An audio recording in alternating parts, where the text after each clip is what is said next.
Have you ever bought a chia pet as a gag gift for a family member or a friend? If you don't know what a chia pet is, they're silly styled pots that are covered in chia seeds and they grow out looking similar to sheep wool or curly hair.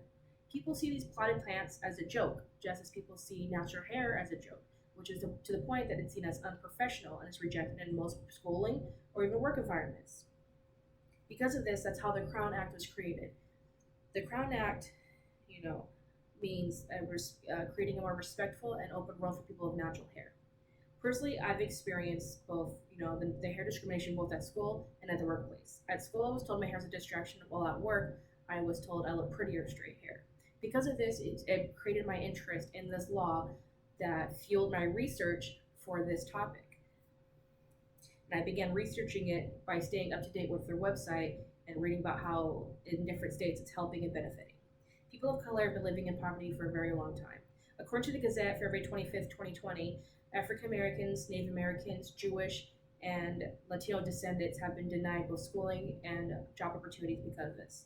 I want you to understand the importance of this law because maybe your family members, your friend, or even you could be affected by this. So today, let's talk about this new anti-discrimination law called the Crown Act. First, we're going to come through the past. Next, we're going to go into depth on how the goals for this act is going to succeed in the world currently. And lastly, we're going to talk about how our future, my future, not just mine, but everyone's future is in the hands of this act. So let's weave through history and look at racism.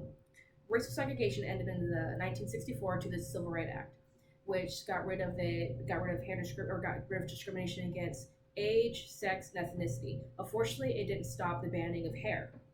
Because of this, racial discrimination moved on to hair discrimination, which became the creation for the Crown Act. According to the Oprah magazine, February 2020, there was an investigation on a salon that had grooming policies, which they realized was actually just attacking people of color and getting them fired more so that they can make room for other people, if you know what I mean. California State Senator Holly Mitchell got so tired of this that she actually is the one that created this law, proposed it last year, went to full effect January 1st, 2020 of this year. Now we're going to give finer details to this purpose and realize why this goal is currently taking place at the moment. There are two goals that it's trying to accomplish. The first one is to get rid of inequality, systematic inequality. People of color are viewed as less hireable because of our hair. According to Essence November 6, 2019, they wrote an article about how boys' locks were chopped off at school mid-game because they weren't seen as professional. The second goal is to end European beauty standards, basically stop trying to tell people that they need to change their hair and how it looks. According to the Oprah magazine, September 2019, 80% of people felt oppressed at work or at school to the point that they felt they needed to change how they look to appease others. The Oprah magazine even went further and talked about how 50% of Black women or just people of color were sent home because of this. 50%, that's a huge number because that means one of every two people are sent home because their hair isn't seen as professional. You've seen how currently it's happening, but did you know that the success of this law is going to help people later on in the future? So I would like you to take a look at a USA map that's going to demonstrate, or it's actually going to explain how certain states are currently accepting the law and how it's still being pushed around America. So if you look here, you'll see the blue states like California, Colorado, New York, Washington, Virginia. These states have accepted the law, which means that now the Crown Act law is there and there's no longer hair discrimination. Unfortunately, there's actually some states who have denied it, which is like Oregon, Wyoming, West Virginia, and Florida. They have denied this law because they would like to rather see my kind of hair as unprofessional still. Once we get this law accepted in all the states, it's going to be a more peaceful environment between school and work.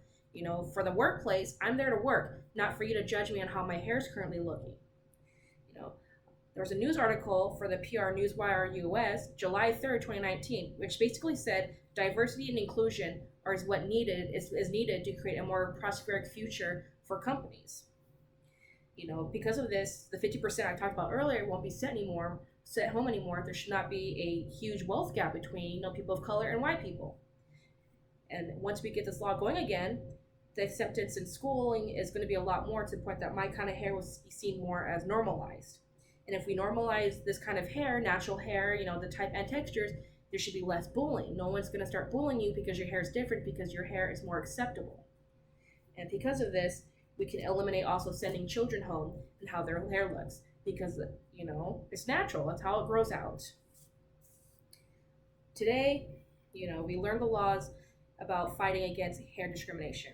The first one, we talked about, our racial past, which we all have to, talk about. Then we examine the 2 goals that we're hoping this is going to accomplish for today's society. And lastly, we explored our future and how, if we accept this, that 50% won't be sent home, and we can drop that down to hopefully 0%. And now you understand what a chia pet is. Chia pets, yes, they're funny, but because of them, they make a mockery of people like me. And because of that, there was bullying. So hopefully we can end that. Once we end that, we can start realizing that natural hair is professional, just the same as straight hair, dreadlocks, short hair, no hair. It's professional.